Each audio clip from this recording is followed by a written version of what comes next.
자, 이제 오늘서부터 이제 무기 분석 들어갈 거고, 보통은 이제 오전에 그냥 무기하고, 오후에 분석하고 뭐 이런 식으로 갈게요. 그래서 그런 식으로 진행이 될 거고, 무기화 같은 경우에 있어서는 계속 얘기를 하지만,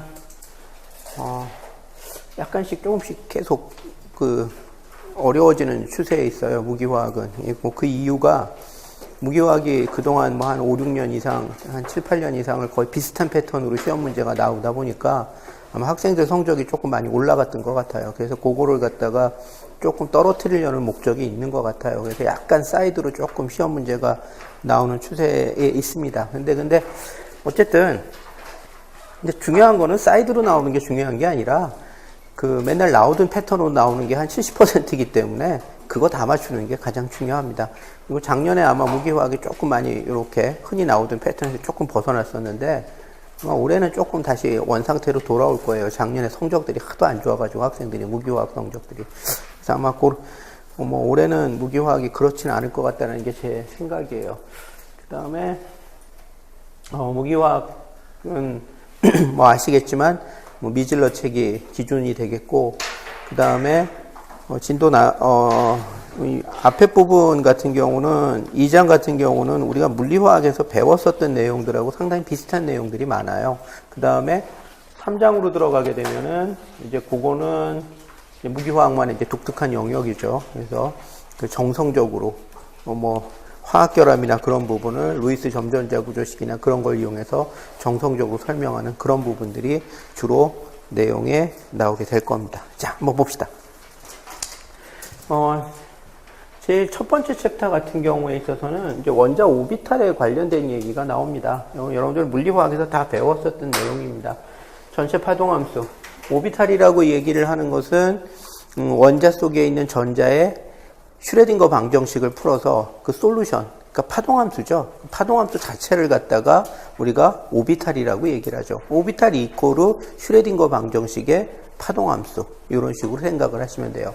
근데 그 오비탈은 우리가 여러분들이 물리화학에서 배웠겠지만 극좌표계를 주로 사용을 하죠. 이런 식의 직교좌표계, XYZ를 가지고 입자의 위치를 나타내는 직교좌표계를 사용하는 경우에 있어서는 직교좌표계 같은 경우를 사용을 하게 되면은 식이 굉장히 많이 복잡해지죠. 식이 복잡해진다기보다는 솔루션을 해를 갖다가 얻어내기가 굉장히 어려워요. 그래서 어떻게 한다? 이 회전운동이 주가 되고, 그러니까 핵을 중심으로 한 전자의 회전운동이 주가 되니까 직교좌표계보다는 극좌표계를 사용하는 게 낫죠. 그래서 극좌표계를 사용을 한다. 극좌표계 같은 경우에 있어서는 원점으로부터의 입자의 위치, 어떠한 입자의 위치를 갖다가 표현을 할 때 원점으로부터의 거리, R이죠. 그 다음에 Z축으로부터의 각도, 세타. 우리가 이걸 여위도라고 얘기를 하죠. 그 다음에 이 점을 XY 평면상에다가, 위치 벡터죠. 위치 벡터를 XY 평면에다가 투사를 하게 되면 그림자가 나오는데, 그 그림자가 X축과 이루는 각도 파이, 경도라고 얘기를 하죠. 그래서 이 세 가지를 가지고 입자의 위치를 표시한다라고 얘기를 하죠. 그런 식으로 해가지고 파동함수를 풀게 해주게 되면은 전체 파동함수가 거리에만 의존하는 부분과 각도에만 의존하는 부분, 두 부분으로 나눠진다. 물론 이 각도에 의존하는 부분도 구체적으로 풀어보면 어떻게 됩니까? 역시 세타에 의존하는 부분하고 여위도에 의존하는 부분하고 경도 파이에 의존하는 부분의 곱으로 표현이 되죠. 그래서 전체적인 파동함수는 이런 식의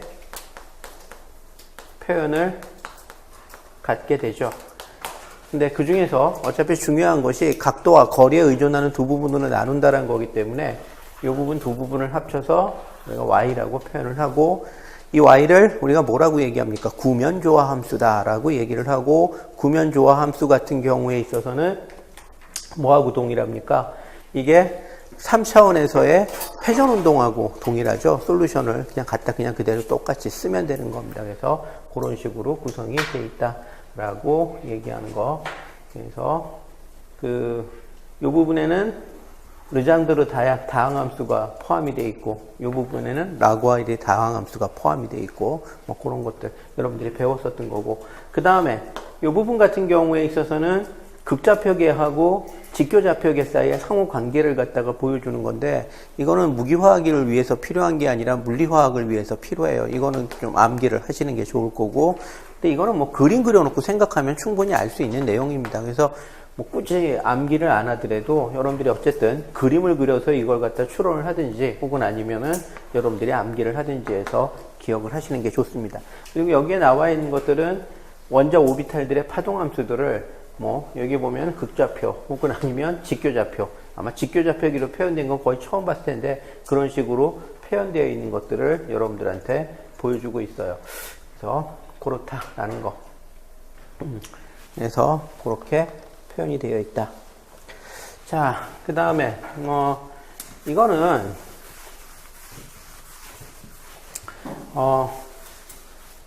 마디에 관련된 얘기인데, 이 마디에 관련된 얘기도 여러분들이 물리화학 할 때 배웠어요. 자, 마디라고 얘기하는 것은 파동함수가 제로가 되는 부분이죠. 근데 여러분들이 알다시피 파동함수를 방사 부분하고 그리고 각에 의존하는 부분으로 나누었을 때 파동함수의 방사 부분이 제로가 되는 부분을 갖다가 우리가 뭐라고 얘기를 합니까? 방사 부분에 존재하는 마디죠. 그래서 이거를 방사 마디라고 얘기를 한다. 그 다음에 파동함수의 각 부분이 제로가 되는 부분을 우리가 각마디라고 얘기를 한다.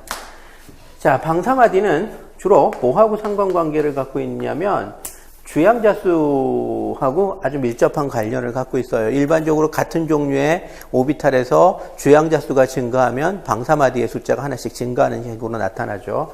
반면에 이 각마디는 주양자수하고는 상관이 없어요. 주로 뭐하고 상관관계를 갖는다? 오비탈의 종류하고 상관관계를 갖는다. 오비탈의 종류라고 얘기를 했을 때 이게 S오비탈이냐, P오비탈이냐, D오비탈이냐 그런 것과 관계를 갖는다는 얘기예요. 그래서 모든 종류의 S오비탈 같은 경우에 있어서는 그게 1s든 2s든 상관없이 각마디의 숫자가 전부 0개예요.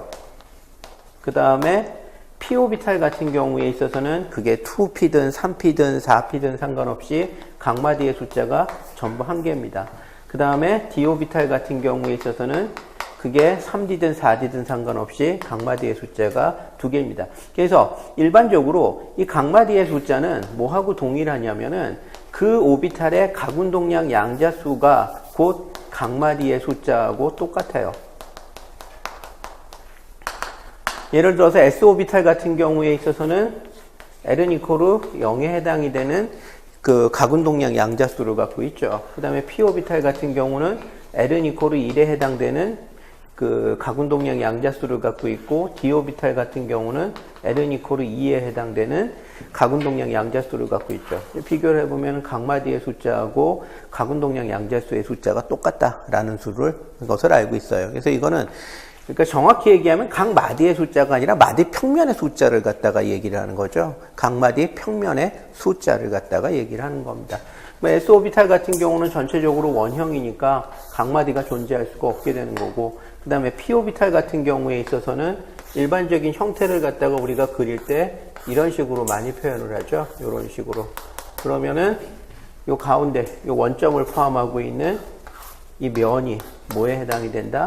마디 평면에 해당이 되는 거죠.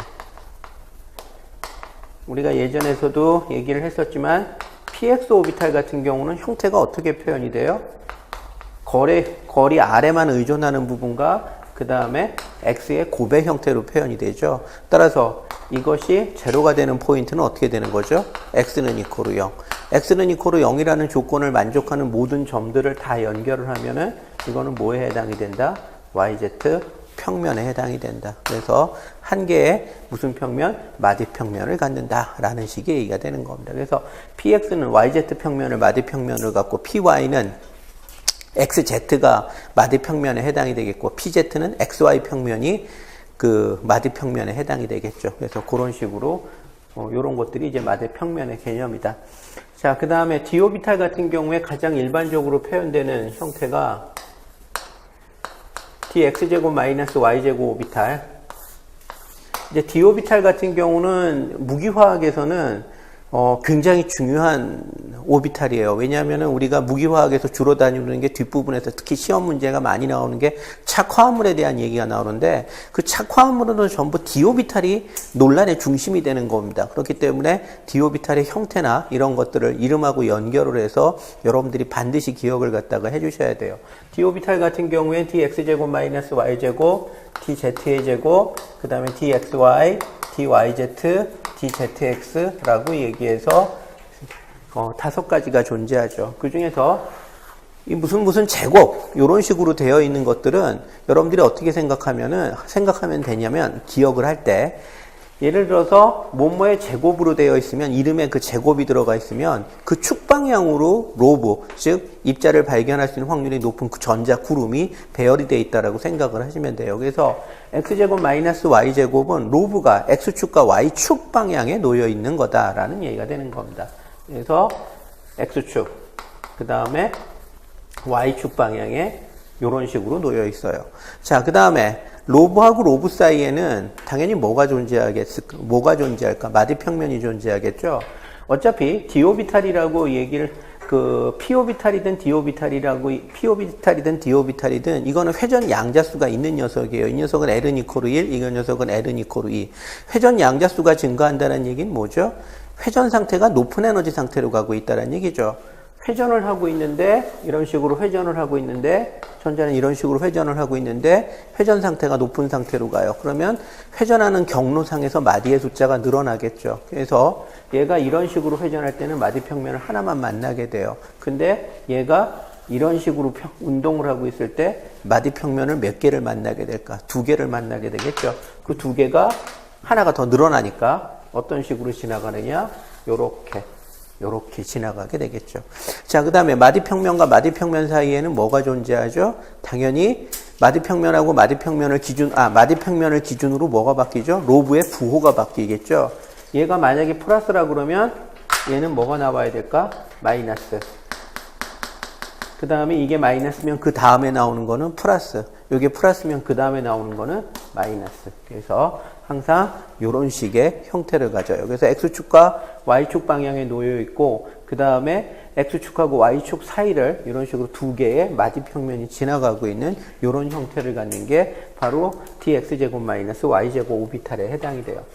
자, 그 다음에 이거하고 여러분들이 구분을 해야 되는 게 dxy 이런 식으로 xy, yz, zx라고 되어 있는 것은 이 평면상에 노브가 있다라고 여러분들이 생각을 하시면 돼요. 그래서 dxy 같은 경우에 있어서는 xy 평면상에 로브가 있어요. 근데 x제곱 마이너스 y제곱과 구분이 되는 것이 뭐냐면 dx제곱 마이너스 y제곱은 x축과 y축선상에 로브가 놓여있는 반면에 dxy라고 얘기하는 것은 축선상에 놓여있는 것이 아니라 축에 대해서 45도 각도를 갖고 비트름하게 놓여있는 이런 형태를 갖고 있습니다. 그래서 예를 들어서 x축, y축, z축이 있으면 x축과 y축, z축이 있으면 XY 평면상에 존재하는데 이게 XY 평면에 대해서 45도의 각도를 가지고 해서 삐뚤음하게 놓여있는 형태를 갖고 있더라라는 식의 얘기가 되는 거죠. 그래서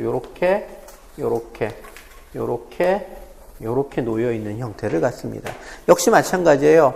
얘도 이런 식으로 회전을 할 때, 전자는 이런 식으로 회전을 하겠죠. 이런 식으로 회전을 하고 있을 때 어떻게 된다? 여기에 대해서 지나가는 과정에서 전자가 한 바퀴 회전하는 과정에서 마디평면을 2번 만나게 된다.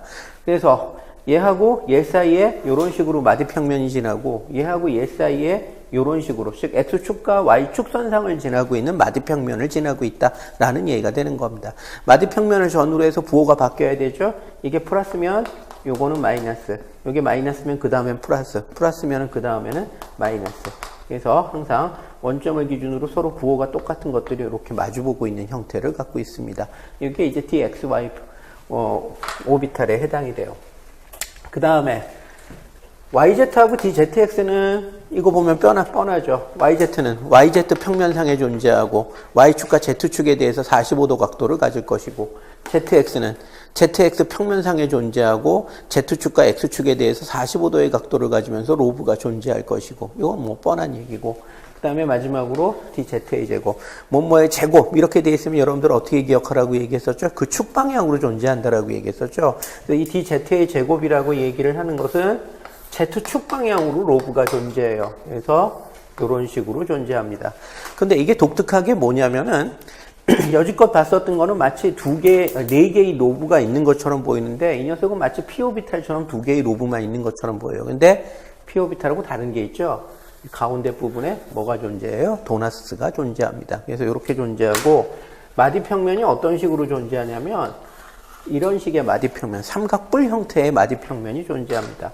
여기에도 삼각뿔 형태의 마디평면이 존재해요. 자, 그러면은 부호가 바뀌어야 되겠죠? 어떻게 부호가 바뀌느냐? 자, 이게 플러스였으면 도나스가 마이너스에 해당이 되는 거예요.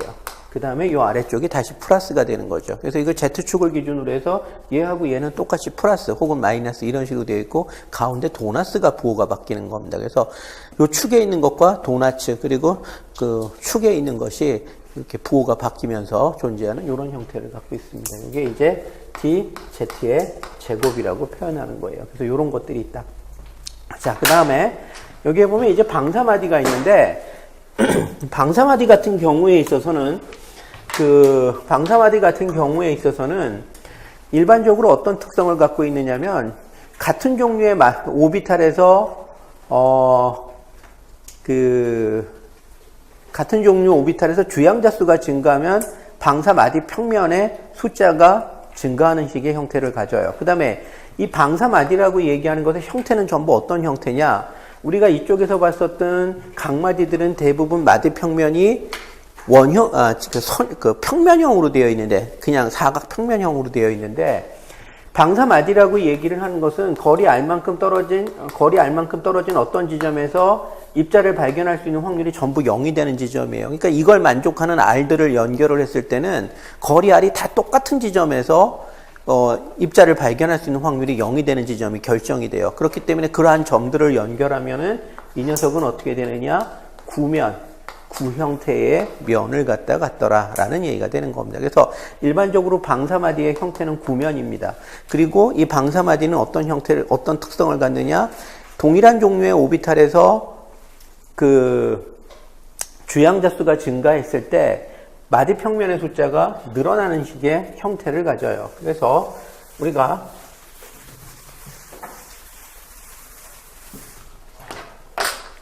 와네스 오비탈 같은 경우에 있어서는 이 녀석은 구면마디 혹은 아니면은 우리가 방사마디라고 얘기를 하는 것이 요거는 없습니다. 이 녀석 같은 경우에 있어서는 파동함수를 봐도 그렇고 그냥 익스포넨셜로 쭉 감소하는 형태를 갖고 있기 때문에 익스포넨셜은 0이 될 수가 없죠. 그래서 이 녀석은 방사마디를 갖질 않아요.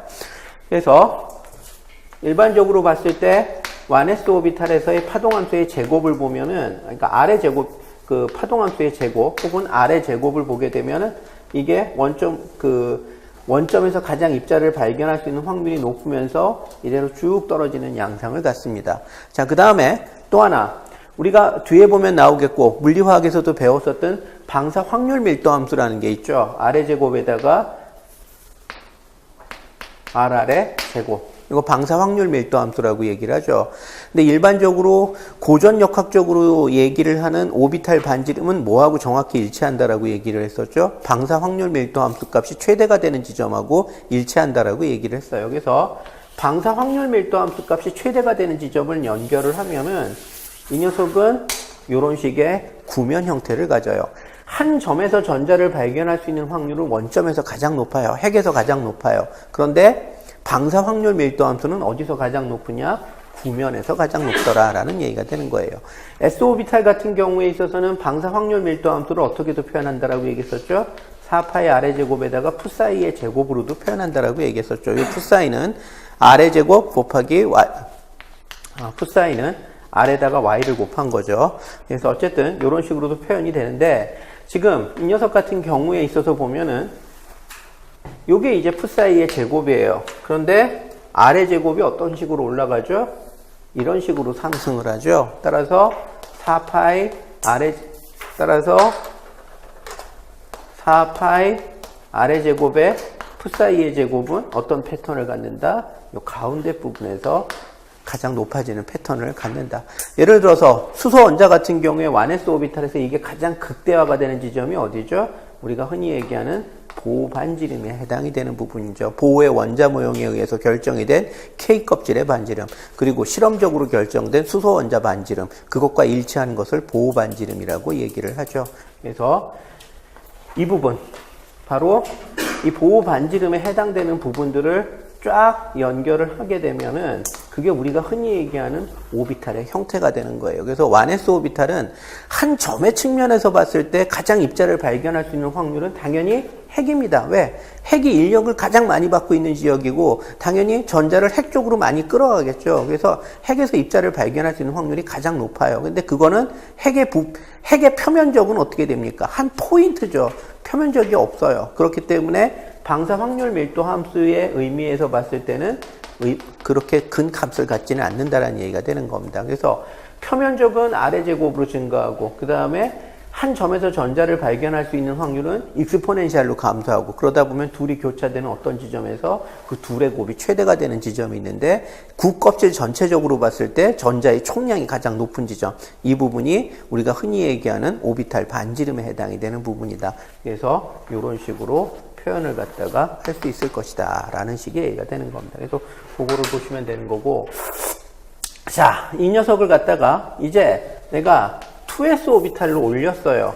그랬을 때 파동함수가 어떻게 되는지 한번 봅시다. 여기가 R이고 여기가 파동함수의 제곱입니다. 2s 오비탈로 올리게 되면은 이 녀석의 형태가 어떻게 되느냐면은 요렇게 요런 형태를 갖다가 갖게 되더라 라는 얘기가 되는 겁니다. 즉 특정한 거리만큼 떨어진 지점에서 뭐가 존재한다? 입자를 발견할 수 있는 확률이 제로가 되는 지점이 존재하게 되더라 라는 얘기하는 거예요. 그래서 이 부분을 우리가 뭐라고 얘기를 하느냐면 방사마디다라고 얘기를 해요. 파동함수의 방사 부분에서 제로가 되는 부분이라는 얘기가 되는 거죠. 그래서 이 부분을 방사마디라고 얘기를 합니다. 자, 요거를 그림으로 표현을 해주면은 이렇게 되는 거죠. 자, 요 특정한 지점에서 입자를 발견할 수 있는 확률이 최대가 되겠죠. 그래서 그 최대가 되는 지점끼리 연결을 하면은 여기 가서 구면이 하나가 존재해요. 그리고 일정한 거리만큼 떨어진 지점에 입자를 발견할 수 있는 확률이 제로인 부분이 하나가 존재합니다. 마디평면이 되는 거죠. 구면의 마디평면. 그리고 그 바깥에 다시 입자를 발견할 수 있는 확률이 더 높은 지점이 이런 식으로 존재하게 되는 형태예요. 그래서 앞에서 이걸 잘라서 보게 되면은 입자를 발견할 수 있는 확률이 높은 지점, 그 다음에 입자를 발견할 수 있는 확률이 제로가 되는 지점, 다시 입자를 발견할 수 있는 확률이 높은 지점, 이런 식의 형태를 갖게 된다라는 얘기가 되는 겁니다. 그래서 이게 2s의 형태예요. 그래서 1s에서 2s로 들어가면서 뭐가 증가한다? 방사마디의 숫자가 하나가 증가하게 된다라는 얘기가 되는 거죠. 그러면 3s 같은 경우엔 이런 식이 되겠죠. 있고 마디평면이 하나가 있고 그 다음에 또 전자를 발견할 수 있는 확률이 높은 지점이 있고 마디평면이 또 하나가 늘어나고 그 다음에 전자를 발견할 수 있는 확률이 높은 지점이 또 하나가 있고 이런 식으로 가게 될 거예요. 옆에서 바라보게 되면은 3s 오비탈을 옆에서 바라보게 되면 풋사이의 제곱이 이런 식의 형태를 갖게 되겠죠. 마지막에는 익스포넨셜로 쭉 떨어지니까 이건 0이 될 수가 없고, 그래서 이 부분이 뭐에 해당이 된다? 방사마디에 해당이 될 것이다.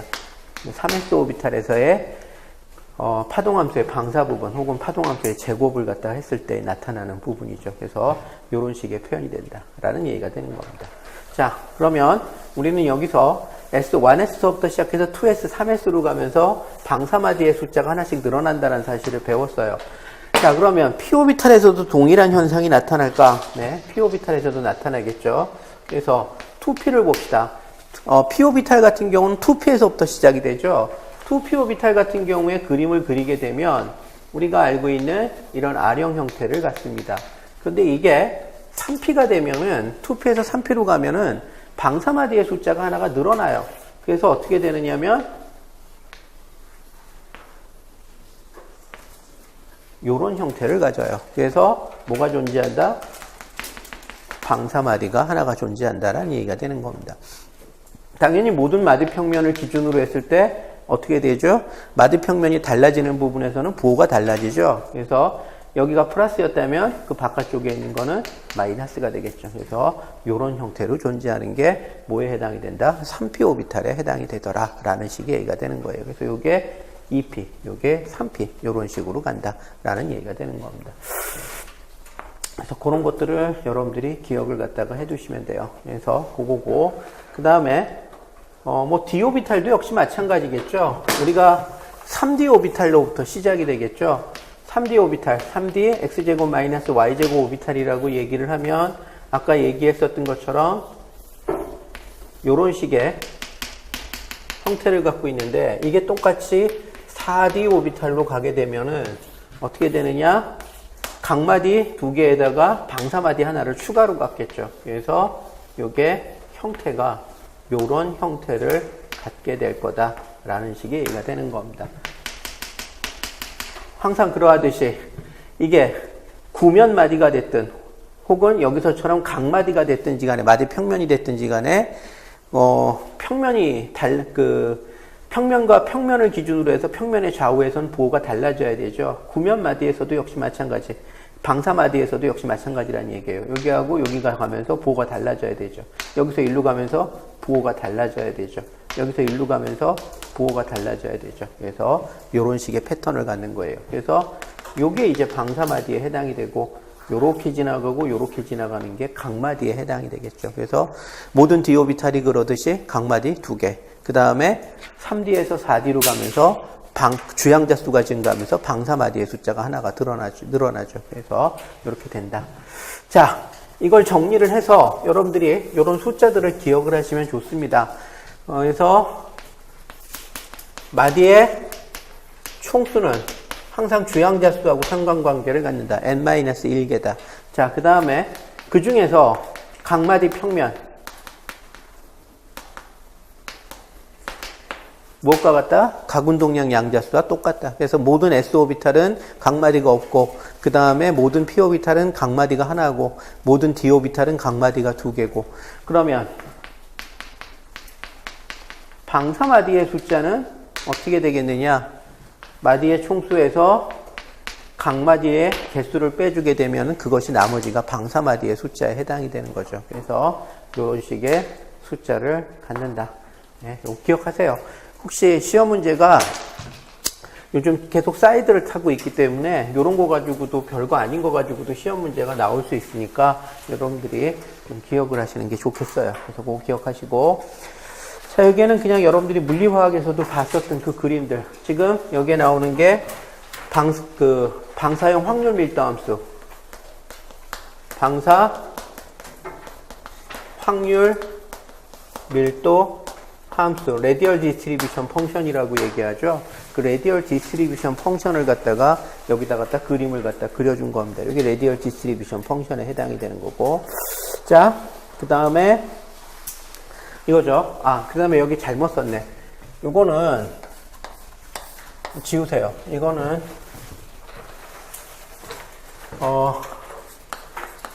방사 확률 밀도함수 같은 경우에 있어서 일반식 방사확률 밀도함수라고 얘기하는 것은 거리 R만큼 떨어진 구껍질에 존재하는 전자의 총량을 얘기를 하는 거죠. 근데 그 방사확률 밀도의 일반식은 어떻게 되느냐? R의 제곱에다가 RR의 제곱으로 표현이 돼요. 이거 뭐죠? 파동함수의 방사상 부분에 해당이 되는 거죠. 전체 파동함수가 아니라 파동함수의 방사상 부분의 제곱에다가 거기다가 R의 제곱을 곱하게 되면은 그것이 거리 R만큼 떨어진 지점에서 입자를 발견할 수 있는 확률에 해당이 된다라고 얘기를 했었고, 이건 일반식이고, 그 중에서 구형 대칭을 갖는 녀석, 구형 대칭을 갖는 녀석은 각도에 따라서 값이 달라지지 않는 녀석을 얘기하죠. S-오비탈을 얘기를 하는데, S-오비탈 같은 경우는 요거보다 조금 쉬운 형태로도 표현이 될 수가 있어요. 4파이 R의 제곱에 푸사이의 제곱입니다. 여기서 푸사이는 R 곱하기 Y로 표현이 되는 거죠. R만 가지고 표현이 되는 게 아니라 Y로도 표현이 되는 겁니다. 근데 이거하고 이거는 이거는 S 오비탈, P 오비탈, D 오비탈을 가리지 않고 모두 쓸 수 있는 경우에 해당이 되는 거고, 이거는 그 중에서 S 오비탈에 해당되는 거고, 요 일반식을 가지고 S 오비탈에다 적용을 시키면 이런 형태를 얻을 수 있다라는 식의 얘기가 되는 겁니다. 그래서 두 가지 형태. 그리고 이것들이 의미하는 바 앞서서도 얘기를 했지만 거리 R만큼 떨어져 있는 구껍질에 존재하는 전자의 총량을 상징하는 것이다라는 거. 또 그런 것들을 여러분들이 기억을 해주시면 될 것 같아요. 자, 그 다음에 이거는 앞서서 얘기했었던 여러 가지 오비탈들에서의 방사마디하고 그 다음에 그 각마디를 갖다가 이제 보여주고 있는 경우에 해당이 되는 겁니다. 지금 이 녀석 같은 경우에 보면 점선으로 표현이 된 부분들 있죠. 점선으로 표현된 부분들이 이제 로드 마디에 해당이 되는 부분들을 갖다가 이제 얘기를 하는데, 지금 이 녀석 같은 경우가 여러분들이 보면 뭐가 되겠어요? 형태가 어떻게 되죠? 각마디 하나를 갖고 있고 방사마디를 하나를 갖고 있죠. 그러니까 지금 이 녀석은 뭐에 해당이 된다? 3p 오비탈에 해당이 된다. 그래서 여러분들이 보면은 알 수가 있어야 되겠죠. 방사마디가 있고 각마디가 하나 있다. 일단 각마디가 하나가 있으니까 p 오비탈이고, 각마디가 두 개가 있으면 d 오비탈이겠죠. 근데 이건 각마디 하나 있잖아.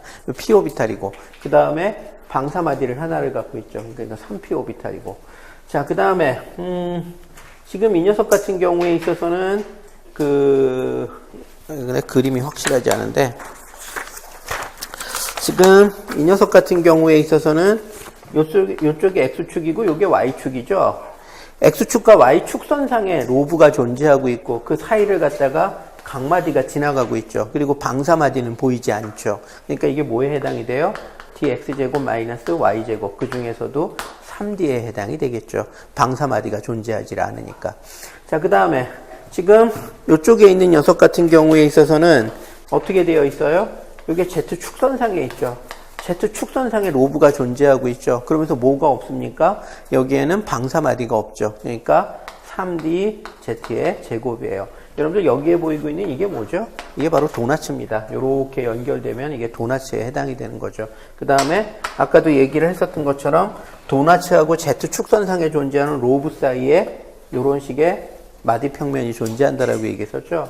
그 마디평면을 연결하면 여지껏 봤었던 D오비탈이나 S오비탈에서의 마디평면은 완전한 평면 형태인데, 이거는 고깔콘 형태의 마디평면을 갖는다라고 얘기를 했습니다. 이렇게 돼 있고, 이 아래쪽에도 고깔콘 형태의 마디평면을 갖고 있겠죠. 그래서 이런 식으로 된다는 것, 이런 것들을 여러분들이 보실 수가 있어요. 자, 그 다음에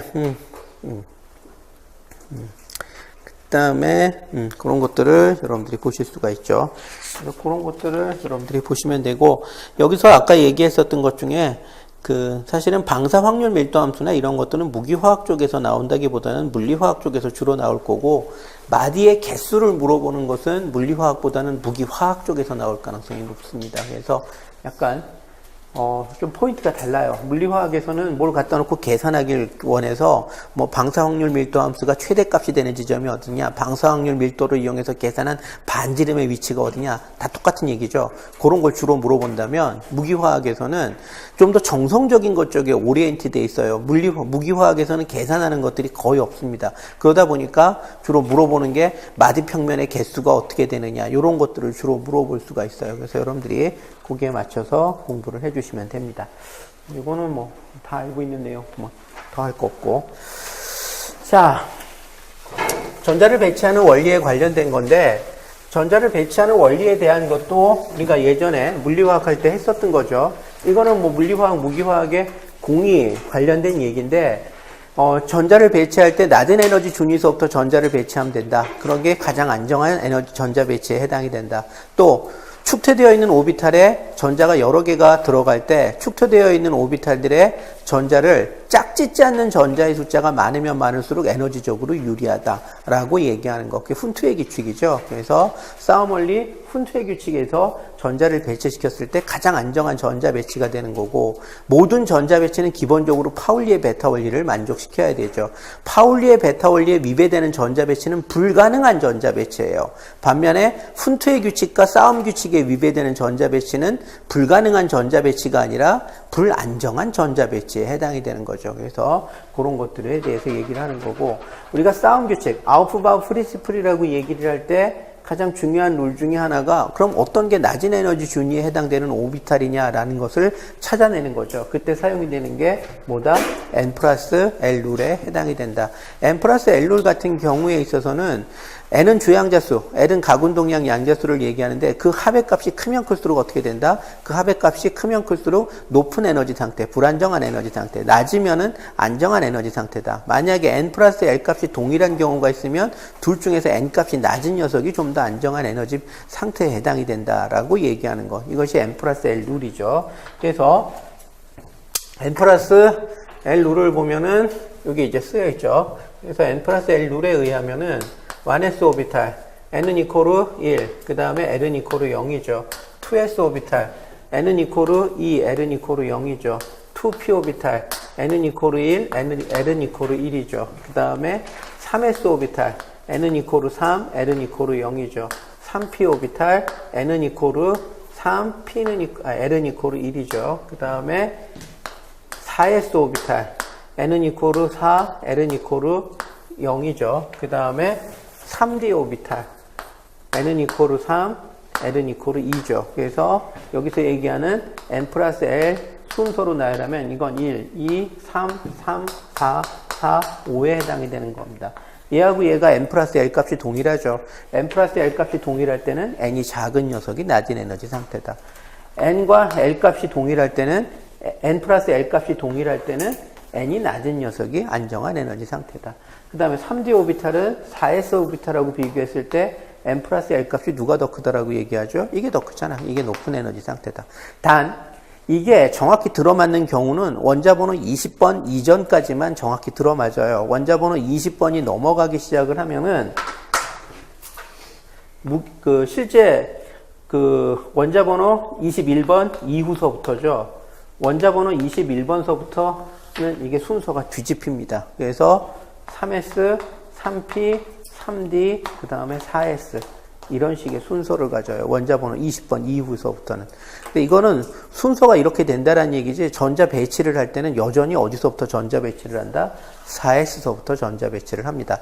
에너지 준위 순서는 뒤집힘에도 불구하고 전자 배치는 여전히 n 플러스 l 룰 규칙에 따라서 여기서부터 먼저 전자 배치를 한다라는 얘기예요. 그래서 에너지 준위가 뒤집히는 거하고 그 다음에 전자 배치 순서하고는 또 좀 별개의 문제예요. 그래서 전자 배치를 할 때는 여전히 어디서부터 전자 배치를 한다?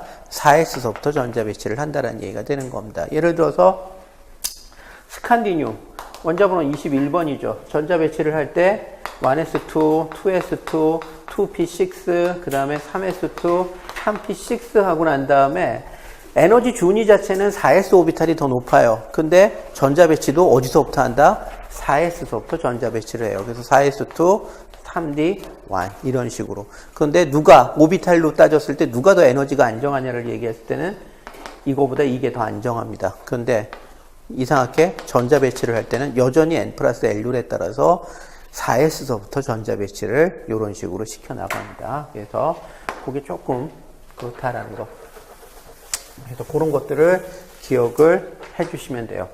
자, 그래서 그런 것들을 기억을 하시면 되는 거고, 그 다음에 지금 여기에 보면은 훈트의 규칙이라고 얘기하는 것은 축퇴되어 있는 오비탈의 전자가 여러 개가 배치될 때, 예를 들어서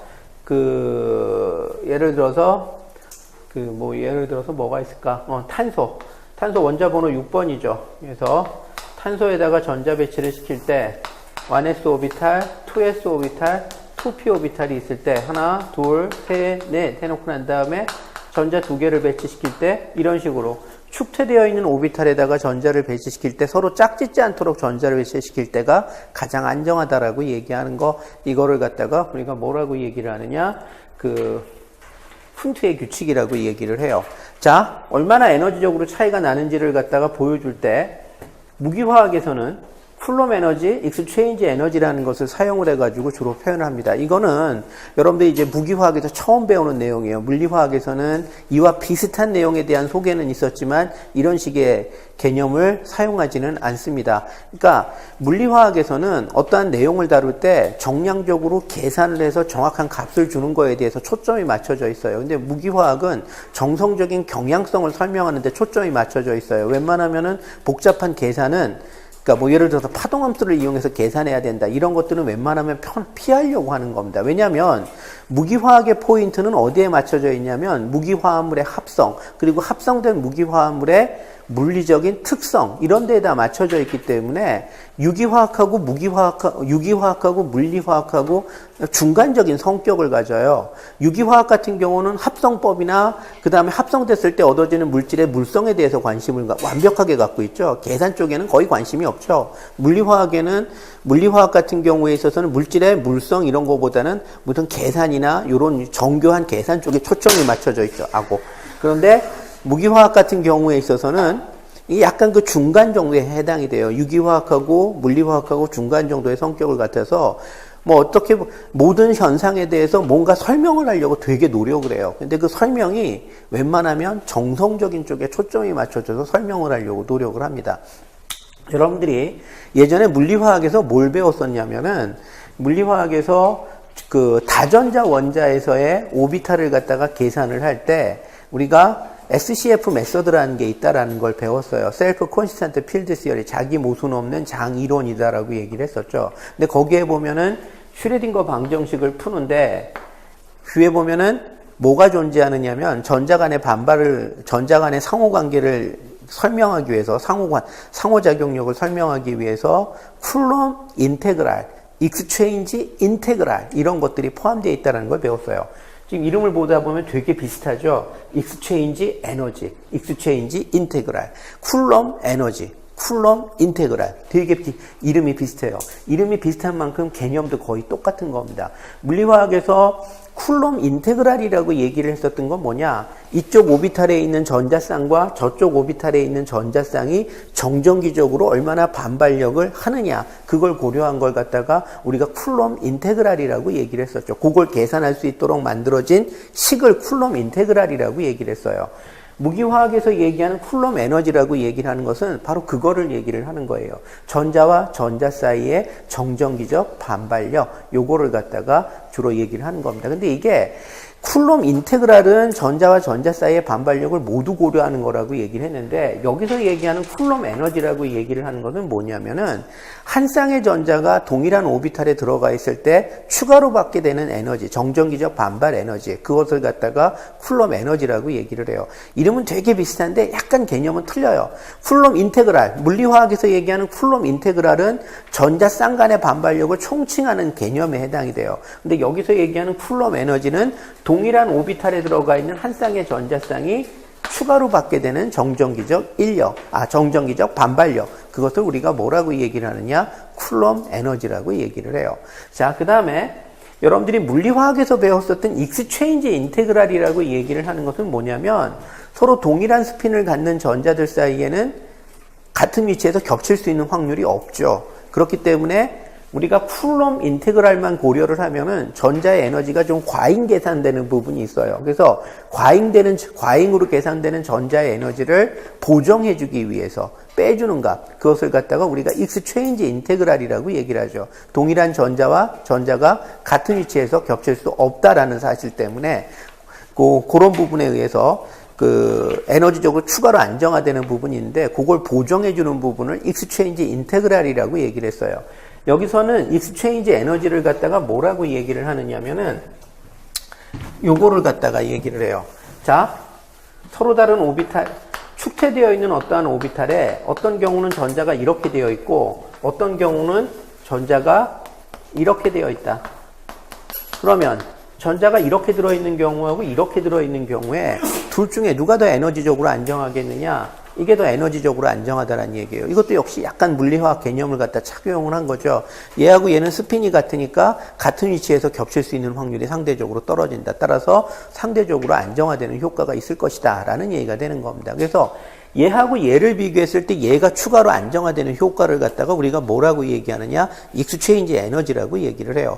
이것도 익스체인지 인테그랄하고 굉장히 비슷한 개념이긴 한데 또 정확히 같지는 않아요. 그래서 이게 이름은 상당히 비슷하고 개념도 상당히 유사한데 또 완벽하게 호환이 되는 그런 개념은 아닙니다. 어쨌든 여러분들이 기억을 하셔야 되는 게 뭐냐면, 쿨럼 에너지라고 여기서 얘기하는 쿨럼 에너지라고 얘기하는 것은 동일한 오비탈에 한 쌍의 전자가 있음으로써 추가로 불안정해지는 정도. 그 다음에 또 익스체인지 인테그랄이라고 얘기를 하는 것은 뭐냐면 그 전자가 서로 다른 오비탈에 들어있는 상태에서 뭐가 동일한 상태?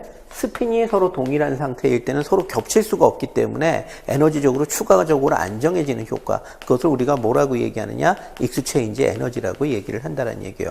쿨롬 에너지가 양수라면 익스체인지 에너지는 그걸 빼줘야 되는 값에 해당이 되니까 마이너스 값하고 동일한 효과를 갖다 가질 수가 있겠죠. 자, 여기에 그것을 보여주는 가장 대표적인 예가 나옵니다. 지금 여기에 보면은 요걸 기준으로 했을 때 얘는 한 쌍의 전자쌍이 모여 있죠. 그러니까 얘는 얼마만큼이 된다? 익스체인지 에너지만큼이 얘에 비해서 불안해진다라는 얘기가 되는 겁니다. 반면에 이 녀석은 지금 어떻게 되어 있죠? 같은 오비탈에 전자가 들어있지도 않을 뿐만 아니라 서로 다른 오비탈에 들어있는 두 전자도 어떻게 되어 있다? 상대적으로 그 짝이 아니지. 그 스핀이 같지 않지. 동일 스핀을 갖고 있죠. 동일 스핀을 갖고 있으니까 이 녀석은 같은 지점에서 겹칠 수 있는 확률이 상대적으로 적고 추가로 에너지적으로 안정해지는 효과를 받겠죠. 그래서 얼마만큼 에너지가 안정해진다? 익스체인지 에너지만큼 안정해진다라는 얘기가 되는 거예요. 그럼 얘하고 얘 사이의 차이는 얼마에 해당이 된다? 그 파이 C 플러스 파이 E가 얘하고 얘 사이의 에너지 차이에 해당이 되는 거죠. 그래서 그런 식으로 표현을 갖다가 할 수가 있다라는 얘기가 되는 겁니다. 이제 무기화학에서 독특하게 사용하는 개념입니다. 자, 그러면 지금 우리가 전자가 이런 식으로 배열되어 있을 때 에너지를 갖다가 이제 한번 계산을 갖다가 해볼 거예요. 이게 어떤 식으로 에너지가 계산이 되느냐? 지금 이 녀석 같은 경우에 있어서는 한 쌍의 전자쌍이 짝을 이루고 있죠. 짝을 이루고 있는 한 쌍의 전자쌍마다 얼마만큼의 에너지가 불안정해진다라고 얘기했었죠. 쿨롬 에너지만큼이 에너지가 불안정해진다라고 얘기를 했어요. 자, 그 다음에 여기에는 업스핀이 몇 개가 있죠? 3개. 다운스핀이 몇 개가 있죠? 하나가 있죠. 그 중에서 다운스핀 같은 경우에 있어서는 익스체인지 에너지를 갖다가 기대할 수가 없어요. 익스체인지 에너지라고 얘기를 하는 것은 동일 스핀을 갖고 있는 전자들 사이에 의해서 발생이 되는 건데 이 녀석은 동일 스핀을 갖고 있는 녀석이 없죠. 그러니까 얘에 대해서는 익스체인지 에너지를 기대할 수가 없어요. 근데 우리는 여기서 3개의 전자, 요 전자, 요 전자, 요 전자에 대해서는 익스체인지 에너지를 기대를 할 수가 있죠. 업스핀이 3개가 있으니까. 자, 그런데 익스체인지 에너지는 어떤 거라고 얘기를 하고 있었죠? 그 동일 스핀을 갖고 있는 녀석이 자리바꿈을 할 수 있는 확률이 떨어짐으로써 자리바꿈을 할 수 있는 확률이 그러니까 동일 스핀을 갖는 녀석이 같은 위치에 겹칠 수 있는 확률이 떨어짐으로써 에너지적으로 얼마나 추가적으로 안정해지느냐, 이제 그거를 갖다가 얘기를 한다라고 얘기를 했었죠.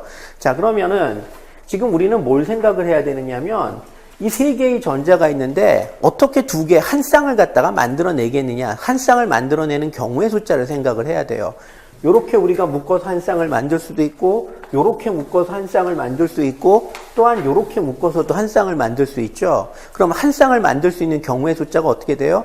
여러분들이 고등학교 때 배웠었던 그 경우의 숫자 계산하는 방법 중에서 생각을 하면 돼요. 우리는 업스핀이 3개가 있는데 그 중에 짝 2개를 뽑아서 묶는 거죠. 그런 경우의 숫자는 어떻게 되죠? 3의 2에 해당이 되죠. 그러면 그 경우의 숫자는 어떻게 돼요? 3 곱하기 2 나누기 2 곱하기 1이니까 3이죠. 그래서 3이 여기에 쓰였어요. 업스핀 3개가 있는데 그 업스핀 3개가 둘씩 짝을 이룰 수 있는 경우의 숫자가 3가지가 있다라는 얘기가 되는 겁니다. 그래서 3파이가 얘의 익스체인지 에너지 안정성에 해당이 되는 겁니다. 그래서 파이C가 쿨롬 에너지, 그 다음에 한 쌍의 전자쌍이 묶여 있으니까 1파이C에 해당이 되는 쿨롬 에너지, 그 다음에 업스핀 3개가 서로 위치를 바꿀 수 있는 경우의 숫자가, 혹은 업스핀 셋 중에서 둘씩 묶을 수 있는 경우의 숫자가 3가지가 존재하니까 3파이2 이런 식으로 우리가 표현할 수가 있다라는 식의 얘기가 되는 겁니다. 그래서 이것이 이러한 전자 배치를 갖고 있을 때의 에너지에 해당이 된다라는 식의 얘기가 되는 겁니다. 자, 그 다음에 이 녀석 같은 경우에는 어떻게 될까? 지금 이 녀석 같은 경우에 있어서는 요게 한 쌍, 요게 한 쌍이니까 결과적으로 2파이C에 해당되는 쿨롬 에너지를 받겠죠. 그 다음에 익스체인지 에너지를 계산해 봅시다. 업스핀도 있고 다운스핀도 있죠. 업스핀이 몇 개가 있죠? 2개. 그러면 둘 중에서 2개를 뽑을 수 있는 경우 C2의 2죠. 이거는 뭐에 해당이 되죠? 하나에 해당이 되는 거죠. 그 다음에 다운스핀 몇 개 있죠? 2개 있죠. 그 중에서 2개에서 2개를 뽑는 경우 하나 있죠. 그럼 합이 얼마예요? 2에 해당이 되네. 그래서 업스핀에서 한 가지 경우, 다운스핀에서 한 가지 경우. 그래서 토탈, 업스핀, 다운스핀 토탈 해가지고 2에 해당되는 익스체인지 에너지를 가질 수가 있다라는 얘기가 되는 겁니다. 그래서 2가 나온 거예요. 그 다음에 여기 두 쌍 있죠? 그래서 여기에 2가 나오는 겁니다. 그래서 이런 식으로 계산을 하면서 우리가 특정한 전자 배치를 할 때 얼마만큼 나머지 다른 것들과 얘의 에너지가 실제 얼마인지를 갖다가 계산할 수가 있다라는 얘기가 되는 겁니다. 전자 배치상에서의 에너지를 이런 식으로 계산을 하는 거예요. 그러면은 예를 들어서 두 개를 비교를 해보는 거죠. 예를 들어서 내가 어떤 전자 배치가 예를 들어서 내가 예를 들어서 산소 원자에 전자 배치를 해요. 그러면 1s2, 2s2 해놓고 난 다음에 2p4에 해당이 되겠죠. 자, 이런 경우하고 또 다른 경우는 산소 원자가 있는데 전자 배치를 했을 때 이렇게 되어 있어요. 이런 식으로 전자 배치를 했을 때 당연히 여러분들은 이게 가장 안정한 전자 배치라는 사실을 알고 있어요. 이건 상대적으로 불안정한 전자 배치에 해당이 되겠죠. 둘의 에너지 차이가 얼마가 되느냐를 물어봤을 때 어떤 식으로 계산하면 돼요? 뭐 여기는 어차피 공통이니까 이거 계산할 필요는 없고 이 부분에 대해서 계산을 해보면은 지금 이 녀석 같은 경우에 있어서는 요거죠, 요거. 그래서 파이 C에다가 플러스 해놓고 난 다음에 3파이 2에 해당이 되겠죠. 반면에 이 녀석 같은 경우에 있어서는 어떻게 돼요? 이것도 파이 C에 해당되는 에너지를 갖고 있죠. 한 쌍을 짝을 이루고 있으니까. 자, 그 다음에 지금 이 녀석 같은 경우에 있어서는 어떻게 돼요? 지금 보면 업스핀이 몇 개죠? 업스핀이 2개 있고 다운스핀이 2개가 있죠. 그럼 업스핀이 2개가 있으면은 지금 이 녀석은 어떻게 돼요? 여기서 파이 V가 나오죠. 그 다음에 다운스핀이 2개가 있죠. 요거 다운스핀, 요거 다운스핀. 그럼 C2에 2 해가지고 1이 나오죠. 그래서 요게 1파이 2. 합이 얼마에 해당이 돼요? 2파이 2에 해당이 되는 겁니다. 그래서 이 녀석은 파이 C 플러스 2파이 2에 해당이 돼요. 그럼 얘하고 얘의 에너지 차이는 얼마만큼 차이가 난다? 1파이 2만큼 차이가 난다라고 얘기를 할 수가 있는 거죠. 누가 더 안정한 거예요? 이게 더 안정한 거죠. 파이 C는 양수인 반면에 파이 2는 음수니까 3파이인 이 녀석이 2파이인 이 녀석보다 안정하다는 얘기예요. 얼마만큼 에너지 차이를 갖는다? 파이 2만큼에 해당되는 에너지 차이를 갖는다라는 식의 얘기가 되는 겁니다. 무기화학은 이렇게 하는 거예요. 물리화학 같은 경우 이 똑같은 거를 어떻게 했겠어요? 네, 컴퓨터를 동원을 해서 계산을 해보면은 이만큼 에너지 차이가 난다. 뭐 컴퓨터 우리가 할 수도 없는데, 그러니까 뭐 그런 얘기를 갖다 하겠죠. 근데 무기화학에서는 이런 식으로 접근을 합니다. 자, 이런 것들은 한 번쯤 봐줄 필요가 있고, 그 다음에 하다 보니까 벌써 또 1시간이 지났네. 슬레이터 규칙은 굉장히 중요합니다. 이 녀석 같은 경우에 있어서는 우리가 유효 핵전하량을 계산을 할 때 슬레이터 규칙을 사용을 하는데, 이거는 최근에는 좀 뜸하게 나오는데 옛날엔 진짜 많이 나왔었던 내용이에요. 근데 어떻게 된다고 얘기했었죠? 제가 맨날 얘기하듯이 이게 돌고 돈다라고 얘기했었죠. 한참 뜸하면 다시 나옵니다. 그래서 언젠가 또 나올 수가 있기 때문에 슬레이터 규칙에 대해서는 여러분들이 좀 기억을 하셔야 되는데, 네, 잠깐 쉬었다 합시다. 여러분들 피곤하니까. 그래서 한 5분에서 10분 정도 쉬었다가 이어서 수업을 계속 나가도록 할게요.